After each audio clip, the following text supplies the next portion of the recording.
देश की सियासत में आज वो दिन आ ही गया जिसकी कल्पना शायद किसी ने नहीं की थी।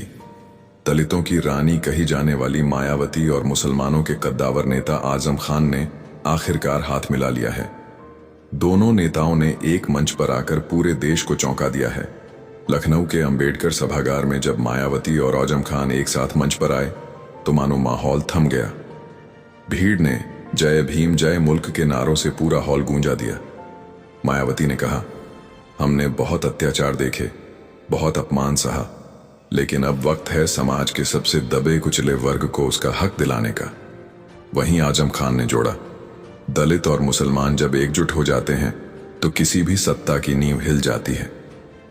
दोस्तों, अगर आप लोग भी मायावती जी को अच्छा नेता मानते हैं तो चैनल को सब्सक्राइब करके वीडियो को लाइक करें। इस बयान के साथ ही देश की राजनीति में भूचाल आ गया। टीवी चैनलों पर ब्रेकिंग न्यूज चलने लगी। मायावती आजम गठबंधन से सियासत में हलचल। सोशल मीडिया पर माया एज़म अलायंस और दलित मुस्लिम यूनिटी जैसे ट्रेंड्स छा गए। कई जगहों पर बीएसपी और आजम समर्थकों ने मिठाइयां बांटी, ढोल बजाए और कहा कि अब असली जनता का गठबंधन हुआ है, न जाति का न धर्म का, बल्कि संघर्ष का गठबंधन। राजनीतिक विश्लेषकों का कहना है कि यह गठबंधन अगर जमीन पर उतर गया तो यूपी की राजनीति का पूरा समीकरण बदल सकता है। दलित वोट बैंक और मुस्लिम वोट बैंक अगर एकजुट हो जाएं, तो किसी भी पार्टी के लिए सत्ता में वापसी आसान नहीं होगी। पिछले कई दशकों से दलित और मुसलमान अलग अलग दिशाओं में वोट करते रहे हैं, लेकिन अब पहली बार दोनों समाजों के नेता एकजुट हुए हैं। मायावती ने अपने भाषण में कहा कि उनका मकसद सिर्फ चुनाव जीतना नहीं, बल्कि सामाजिक सम्मान की क्रांति लाना है। उन्होंने कहा, हम इस गठबंधन को बहुजन मजलिस एकता मोर्चा नाम देते हैं, जो गरीबों, मजदूरों, दलितों, पिछड़ों और मुसलमानों की आवाज बनेगा। वहीं आजम खान ने कहा कि वो अब न सिर्फ रामपुर की आवाज हैं, बल्कि पूरे भारत के दबे कुचले वर्ग की आवाज बनना चाहते हैं।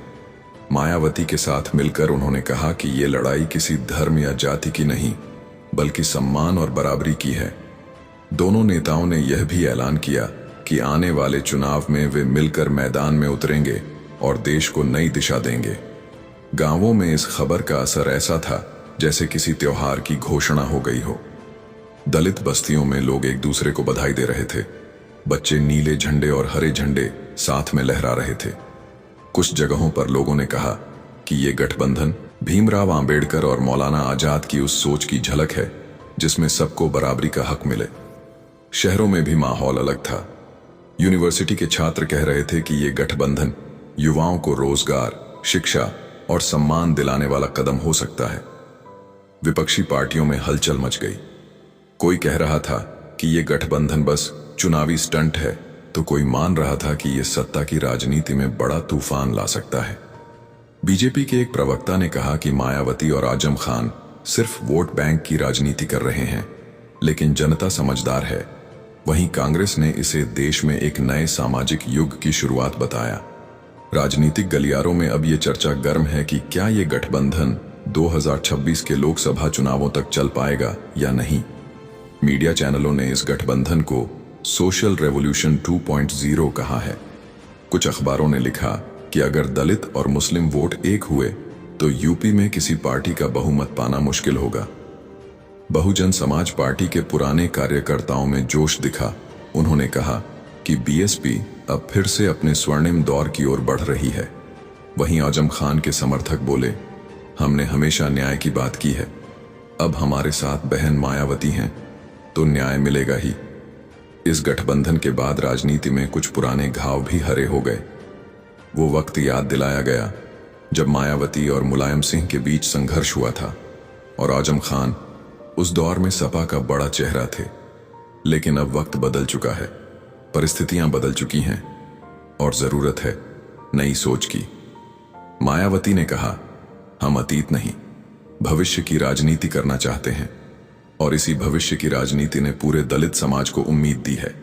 सोशल मीडिया पर युवाओं ने इसे यूनिटी ऑफ द ओप्रेस्ड का नाम दिया है। इंस्टाग्राम, ट्विटर और यूट्यूब पर वीडियो वायरल हो रहे हैं जिनमें लोग कह रहे हैं, जब बहुजन और मजलिस साथ होंगी तब बदलेगा हिंदुस्तान। राजनीतिक पंडितों के मुताबिक यह गठबंधन सिर्फ यूपी तक सीमित नहीं रहेगा, बल्कि बिहार, मध्य प्रदेश और महाराष्ट्र जैसे राज्यों में भी। और याद रखिए, यह वीडियो पूरी तरह से कल्पना पर आधारित है। अगर कभी वाकई ऐसा गठबंधन हो जाए तो सोचिए, देश की राजनीति, समाज की दिशा और सत्ता का समीकरण कितना बदल जाएगा।